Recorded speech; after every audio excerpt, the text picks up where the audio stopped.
गुरुमुखो, आज का सत्संग बहुत ही महत्वपूर्ण है। सभी गुरुमुख ध्यान से सुने और वचनों पर अमल करें। इस सृष्टि में जिस पदार्थ की भी उत्पत्ति हुई है उसका कुछ न कुछ महत्व एवं प्रयोजन है। जो वस्तु, जो पदार्थ, जो जीव जिस चीज के लिए उत्पन्न हुए हैं, अगर वह अपना कार्य समय अनुसार करते हैं तो उनका जीवन सफल है। या कोई जीव या पदार्थ जिस कार्य के लिए उसकी उत्पत्ति हुई है, अगर वह अपना कार्य समय अनुसार नहीं करते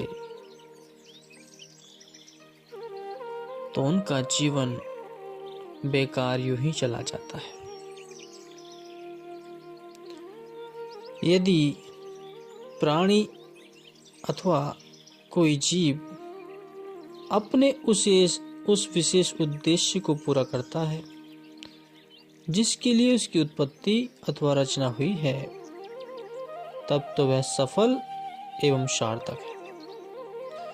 इसके विपरीत यदि वह अपने उस विशेष उद्देश्य की पूर्ति नहीं करता, तब वह प्राणी अथवा पदार्थ व्यर्थ व निरर्थक है।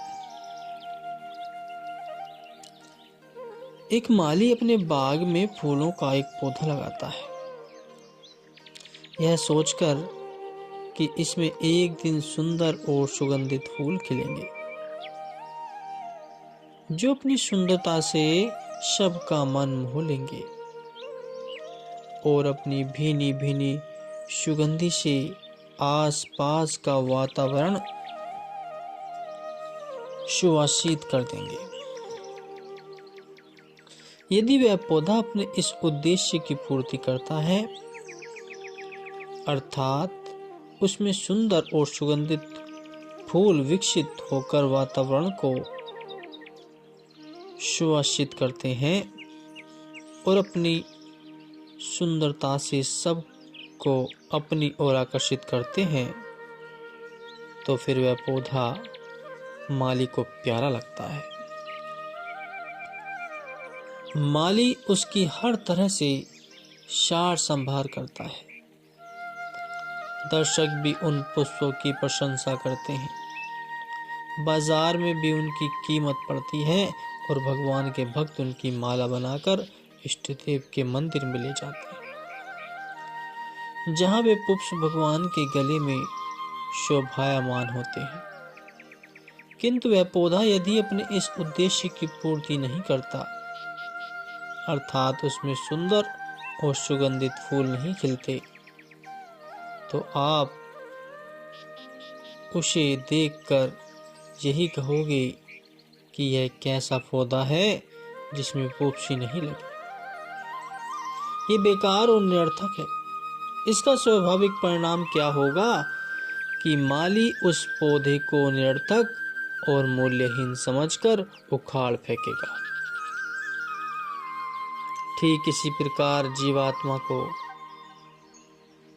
यह जो मनुष्य शरीर प्राप्त हुआ है, जिसकी सभी संतों व महापुरुषों ने महिमा गायन की है और जिसे देव दुर्लभ साधनों का मूल और सभी योनियों में श्रेष्ठ कहा गया है,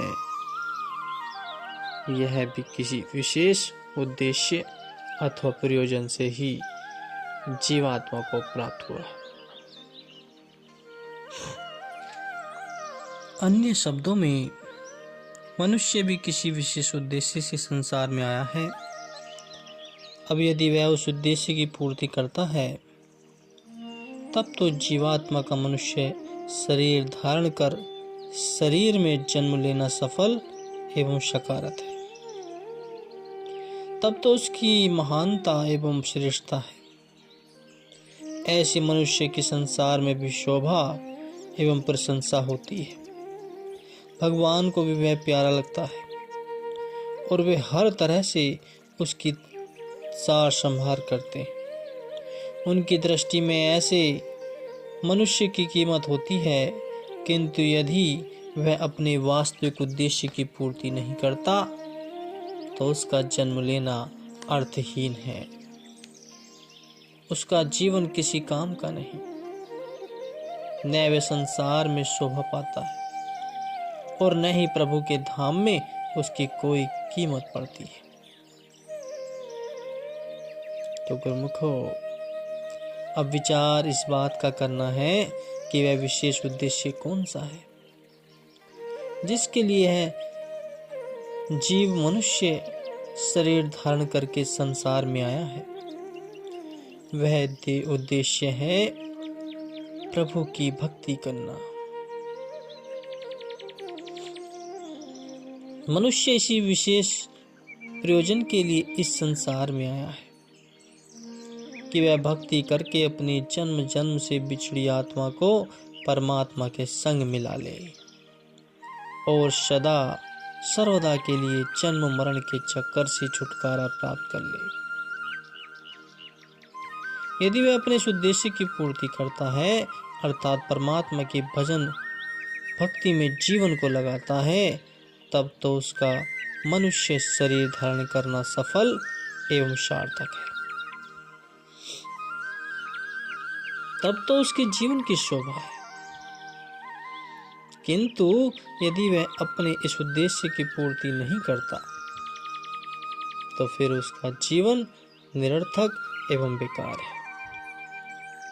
जो मनुष्य भजन भक्ति से हीन है, उसके लिए तो महापुरुषों ने फरमाया है कि भाई रे, भक्ति हीणों काहे जागी आई रे, पूरे गुर की सेव ने कीनी वृथा जन्म गवाइए।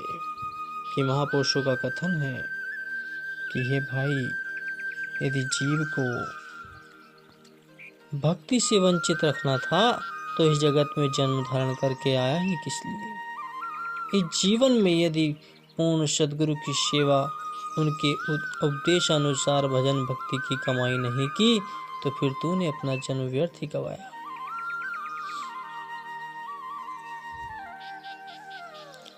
महापुरुषों के उपरोक्त वचनों से यह बात पूरी तरह स्पष्ट हो जाती है कि भक्ति से ही मनुष्य जन्म की सफलता एवं सार्थकता है।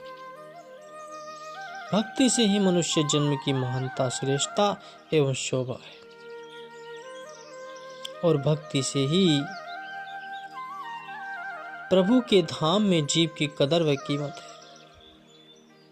किंतु इस बात की समझ तभी आती है तब जीव की सौभाग्य से पूर्ण सत्पुरुषों की संगति प्राप्त हो जाती है।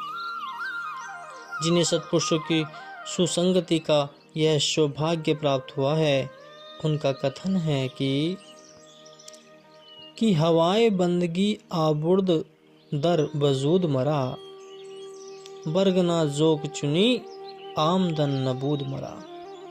कि हे प्रभु, आपकी भक्ति की इच्छा से ही मुझे इस मनुष्य जन्म में ले आई, अन्यथा मेरा इस संसार में आने का अन्य कोई प्रयोजन नहीं था। एक राजा के 4 लड़के थे। चारों ही बड़े सुशील, सदाचारी तथा आज्ञाकारी थे। गुरुकुल से अध्ययन पूरा कर जब वे राजधानी वापस आए तो राजमहल में कई दिनों तक उत्सव होता रहा और खूब खुशियां मनाई गई। एक दिन की बात है कि राज परिवार मध्याह्न का भोजन कर रहा था तो राजा के मन में न जाने क्या विचार उत्पन्न हुआ कि उसने अपने पुत्र को संबोधित कर प्रश्न किया कि मैं तुम लोगों को कैसा लगता हूँ। तो चारों राजकुमार पिता का यह अनोखा प्रश्न सुनकर पहले तो चकित हुए, फिर बोले, पिताजी, यह भी कोई पूछने की बात है, आप हमें बहुत अच्छे लगते हैं।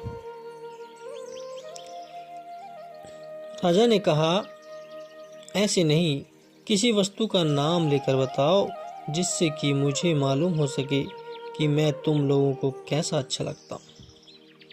यह कहकर उसने सबसे बड़े पुत्र की ओर देखा और कहा, पहले तुम बताओ।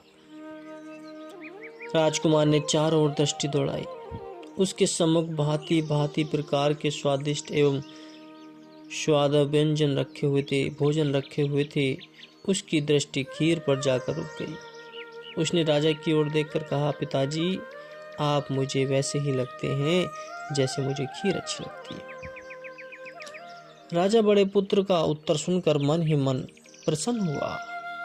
उसके बाद उसने दूसरे पुत्र की ओर देखकर वही प्रश्न किया। उसने भी सामने रखे व्यंजनों की ओर देखा। उसे हलवा बहुत प्रिय था, अतः उसे हलवे की प्लेट की ओर संकेत करते हुए बोला कि पिताश्री, आप मुझे वैसे ही अच्छे लगते हैं जैसे मुझे हलवा अच्छा लगता है। यह सुनकर राजा प्रसन्न हुआ। तब राजा ने तीसरे लड़के की ओर देखा। उसने एक थाल की ओर संकेत करते हुए कहा, पिताजी, आप मुझे लड्डू की तरह की अच्छे लगते हैं। यह उत्तर सुनकर वह भी बहुत प्रसन्न हुआ। अब बारी सबसे छोटे लड़के की थी।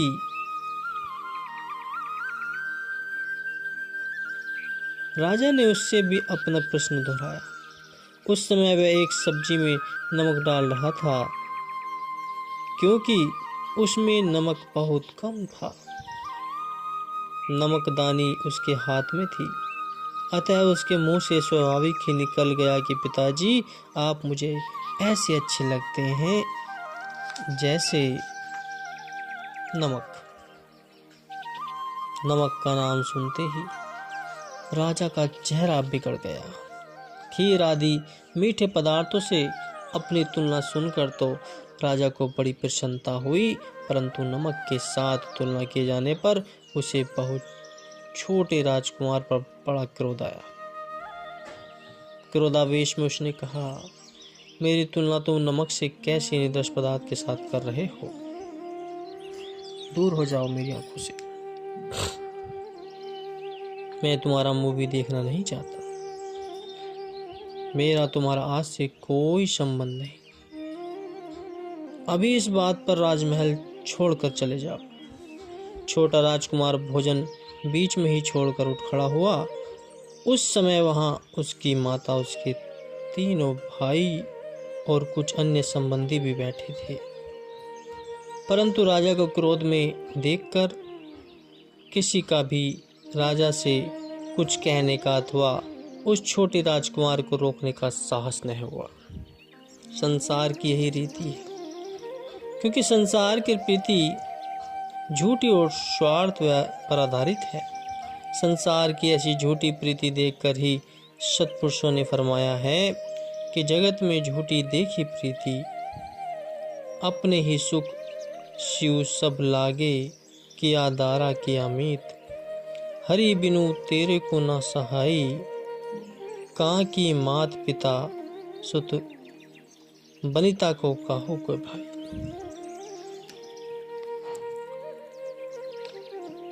राजकुमार वहां से उठकर अश्वशाला में गया, एक घोड़ा खोला और उस पर सवार होकर अपने गुरुदेव से आश्रम की ओर रवाना हुआ।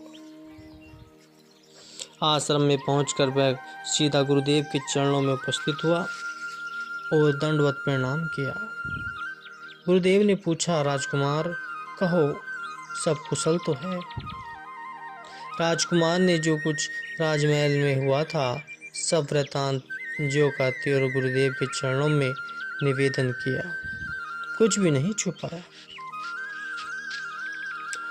गुरु सु कछु ने दोहराइए, गुरु सु झूठ न बोल, बुरी भली खोटी खरी, गुरु आगे सब खोल, सहजो गुरु रक्षा करे, मेटे सब दुख धुंध, मन की जाने सब गुरु, कहाँ छुपावे अंत। सारा हाल सुनकर गुरुदेव ने आंखें मूंद ली, मानो वे किसी गहरी सोच में हो। कुछ देर वे इसी प्रकार बैठे रहे। उसके बाद आंखें खोली और राजकुमार से बोले कि भगवान जो कुछ भी करते हैं वह अकारण नहीं होता, उसमें मनुष्य की कुछ न कुछ भलाई ही निहित होती है। चाहे इस तथ्य को कोई समझे न समझे, तुम्हारे साथ भी जो घटना घटित हुई है वह तुम्हारे कल्याण के लिए ही है। तुम्हें भगवान के भजन करने का उत्तम अवसर प्राप्त हुआ है। अब तुम ऐसा करो कि यहाँ से लगभग 3 किलोमीटर की दूरी पर जो नदी बह रही है उसके किनारे एकांत स्थान पर एक कुटिया बना लो और मन चित्त लगाकर परमात्मा का भजन सुमरन करो। तुम्हारा हर प्रकार से मंगल होगा। बीच बीच में यहाँ आते रहना। उसके बाद गुरुदेव ने उससे एकांत में कुछ बातें समझाई और शुभ आशीर्वाद दिया। गुरुदेव के आदेशानुसार राजकुमार ने नदी के किनारे एक स्थान चुना। वहां पर एक पर्णकुटी बनाई और भजनाभ्यास में लग गए। राजकुमार को भजन करते हुए कई वर्ष बीत गए। उसके सिर पर और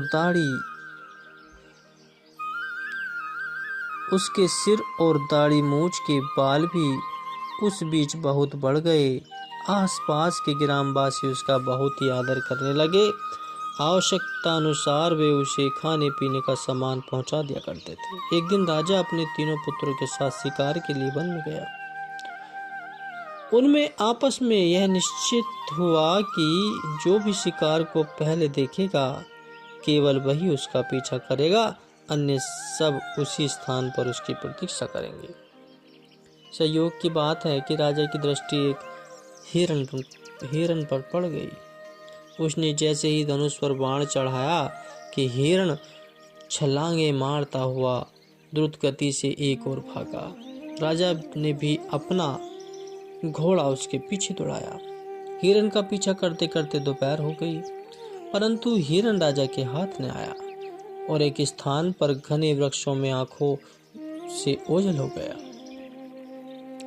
जब बहुत तलाश करने पर भी कुछ पता न चला तो राजा ने उसका ख्याल छोड़कर वापस लौटने का विचार किया, परंतु उसे मार्ग का कुछ पता न चला कि किधर जाना है। अंततः उसने यह सोचकर घोड़ा एक ओर बढ़ाया कि कहीं कोई व्यक्ति मिल जाएगा तो उससे मार्ग पूछ लिया जाएगा। एक तो थकावट, दूसरे गर्मी के दिन राजा पसीने से तरबतर हो रहा था और उसे प्यास बड़े जोर से सता रही थी, किंतु उस वन में उसे न कोई व्यक्ति नजर आया और न ही कोई कुआं अथवा जलाशय दिखाई दिया। चलते चलते आखिर वन की सीमा समाप्त हो गई और राजा उस स्थान पर जा पहुंचा जहां राजकुमार नदी किनारे कुटिया बनाकर रह रहा था। राजा ने दूर से कुटिया देखी तो उसे यह सोचकर कुछ तसल्ली हुई कि यहाँ अवश्य ही कोई रहता है। अब यहाँ जल भी पीने को मिल जाएगा और राजधानी के मार्ग का भी पता चल जाएगा। यद्यपि जगह से उसे कुछ पहचानी सी मालूम पड़ रही थी, परंतु पूरा ध्यान नहीं आ रहा था कि वह कौन सी जगह है। निकट पहुंचकर वह घोड़े से उतरा। घोड़ा उसने एक वृक्ष के साथ बांध दिया और स्वयं कुटिया के निकट चला गया। द्वार से झांकने पर उसने देखा कि अंदर एक साधु ध्यान में मग्न बैठा है, जिसकी खूब लंबी जटाएं और लंबी दाढ़ी है। उसने साधु को आवाज दी कि महात्मन। जब उसे कोई उत्तर न मिला तो इस बार उसने जरा जोर से आवाज दी, महात्मन। तो साधु ने आंखें खोली। राजा ने उसे प्रणाम किया। साधु राजकुमार ने तो राजा को तुरंत पहचान लिया, परंतु राजा उसे बिल्कुल न पहचान सका। उसने उसे कोई साधु ही समझा। साधु ने भी इस बात को प्रकट न किया कि उसने राजा को पहचान लिया है। उसने अनजान बनते हुए कहा कि आप। राजा ने उत्तर दिया, मैं इस देश का राजा हूँ। और शिकार करते हुए मार्ग भूल गया हूँ। प्यास के कारण मेरे प्राण निकले जा रहे हैं। हो सके तो थोड़ा जल पिला दीजिए और फिर राजधानी जाने का मार्ग बतला दीजिए।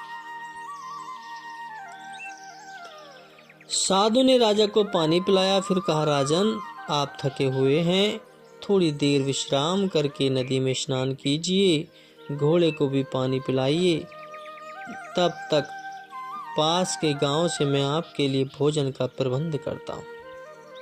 राजा बोला, महात्मन, भोजन के लिए आप कष्ट न करें, आप केवल मुझे मार्ग बतला दें, आपकी कृपा होगी। साधु ने मुस्कुराते हुए कहा, आप इस देश के राजा हैं, अतः आपका सत्कार करना हमारा धर्म है। फिर इस समय तो आप मेरे अतिथि हैं। अतिथि कुटिया से भूखा चला जाए, यह भला कैसे संभव है? आज आपको मेरा आतिथ्य स्वीकार करना ही होगा। यह कहकर उसने राजा के लिए आसन बिछा दिया। उसके बाद वहां के गांव की ओर चल दिया। राजा ने घोड़े को पानी पिलाया और उसे घास चरने के लिए छोड़ दिया। फिर सोम नदी में स्नान किया और कुटिया में आकर साधु की प्रतीक्षा करने लगा। उधर साधु ने क्या किया कि पास के गांव में गया और ग्रामवासियों को अलग अलग तरह की सब्जियां आदि बनाने के लिए कहा और इस विषय में उन्हें कुछ विशेष आदेश भी दिया। पहले लिखा जा चुका है कि आसपास के गांवों के लोग उस साधु का अत्यधिक सम्मान करते थे। इसका एक कारण तो यह था कि वह अधिकतर समय प्रभु के भजन ध्यान में लीन रहता था। दूसरा यह कि ग्रामवासियों से वह बड़े ही स्नेह और नम्रता से बातचीत करता था। उसने आज तक उनसे कभी कोई सवाल नहीं किया था। अतः आज सेवा का शुभ अवसर पाकर उन्हें अत्यंत प्रसन्नता हुई। यद्यपि जिस प्रकार का भोजन बनाने के लिए साधु ने उनसे कहा, उससे उन्हें अत्यंत आश्चर्य हुआ, परंतु वे लोग यह सोचकर कुछ भी न बोले कि इसमें भी कोई भेद होगा। साधु के कहे अनुसार ग्रामवासियों ने अति शीघ्र कई तरह के व्यंजन, पूरी, कचौरी, खीर, हलवा तथा 3-4 प्रकार की सब्जियां बनाकर सब कुछ साधु की कुटिया पर पहुंचा दिया। साधु ने राजा को भोजन के लिए आमंत्रित किया। राजा ने तो यह समझा था कि रूखा सूखा भोजन होगा, साधु का दिल रखने के लिए थोड़ा सा खा लूंगा, परंतु देशी घी के बने हुए अनेक प्रकार के व्यंजन सामने देखकर उसकी भूख बढ़ गई। साधु ने राजा के सम्मुख भोजन परोसते हुए कहा, पहले क्या खाओगे, खीर या हलवा? मुझे मीठी चीजें अच्छी नहीं लगती।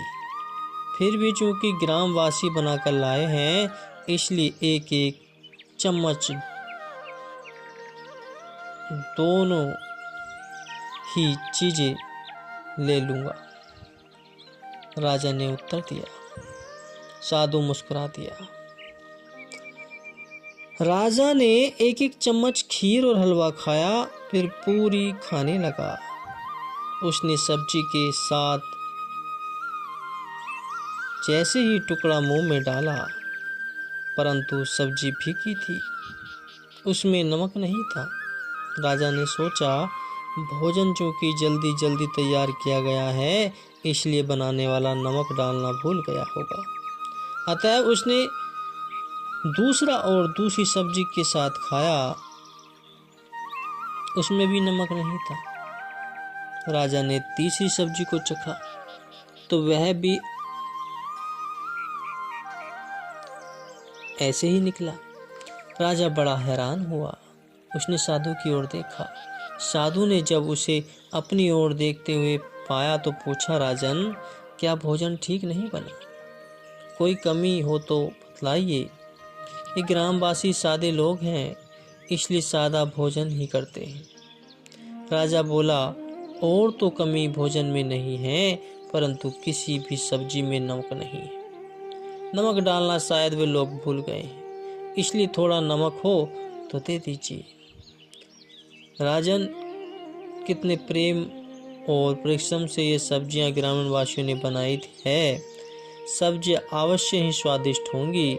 उनमें यदि नमक नहीं तो क्या हुआ? आप मजे से भोजन कीजिए, साधु ने कहा। राजा हंसते हुए बोला, वाह महाराज, नमक के बिना भी भोजन में कोई स्वाद है। नमक के बिना भोजन तो चाहे वह कितने ही परिश्रम से क्यों न बनाया गया हो, तिरस और बेमजा है, सब बेकार है बिना नमक के। तो क्या भोजन में नमक का होना इतना अधिक जरूरी है? नमक का भोजन में इतना अधिक महत्व है, उसके बिना भोजन में कोई रस नहीं, कोई स्वाद नहीं। साधु का प्रश्न था।